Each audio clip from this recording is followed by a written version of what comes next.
Hi everyone, thank you so much for joining us and welcome to Talk to Canadians. I'm Allison and I'm here with Nicole. Nicole, thank you for coming to talk to us today. No problem. So can you introduce yourself, tell everyone a little bit about yourself? Sure, so my full name is Nicole Angelucci. I'm 21 years old. I'm studying right now at York University. I'm actually majoring in English, which is why I absolutely love this website. But I do study Korean. I've actually studied Korean for 3 years now. Wow, so how did you get interested in learning Korean? Why Korean? Actually, it's really strange, the story that happened. I actually heard K-pop first, which everybody does, but I had absolutely no interest in learning the language at the time. I just thought, well, okay, it's interesting music. Right. And then in first year university, I met my friend Yebin, and she is Korean, obviously, and I didn't know that. Right. And she was like, oh, I want to teach you Hangul, and I think it would be so great if you learned Korean. And so, because like you like Korean music, don't you want to know what they're saying? Right, so she kind of got me into it. So she taught me Hangul over the summer. And then I just decided, well, York offers the course, so why not take it? And then I just like fell in love with the language because it's so pretty. So beautiful, right? Yeah. Did you find it challenging or was it pretty easy to learn? The first year I actually found it really easy only because like at first I was worried about memorizing all the like letters and you know getting everything right because the spelling and like the way you pronounce things. But my friends, I actually met a couple of really good friends at that time.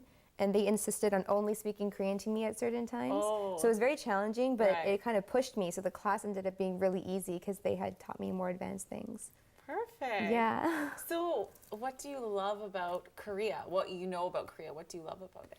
I love that it's kind of related to my culture. I'm Italian, like my background. Right. And we actually use words like zio and zia, which mean aunt and uncle, for people who are not our family. It's just kind of like they're from the same village, right? And so we're really close, so that's what we say. And it's the only other culture that I know of that uses something like oppa 언니 or like that kind of stuff. So I really like that, and I like some things about the culture, like the respect and like I mean sometimes Jottenmar is a little bit annoying and hard to remember. Difficult to try and switch to that version of language. Exactly, but like it does set kind of like boundaries, and it makes you realize who you're closer to, who you're not closer to, and like and you kind of get to build relationships with people slowly instead of just kind of jumping like, yo, what's up, and like to everybody, right? Right. So I love that, and I love the music because I love dancing, so I absolutely love the music. You and me both, yeah. So what are some of your favorite K-pop artists? My favorite K-pop artist to dance to is Missy. Oh, I've learned like every single. Their dancing is so great. Yeah, I've learned like every single Missy dance because it's amazing. But you've learned the dances? I've learned all of them. Ooh, yeah. Maybe we can show that later. Oh, maybe. But I also love Big Bang. My favorite in the beginning was Shiny and Super Junior. Yeah. I love Key so much just because he's so funny. Exactly. But I do like a lot of groups. I like 21. I think I mostly like JYP. And these days, aside from, I guess, K-pop, I really like Puska Buska. Yeah. Really? Really?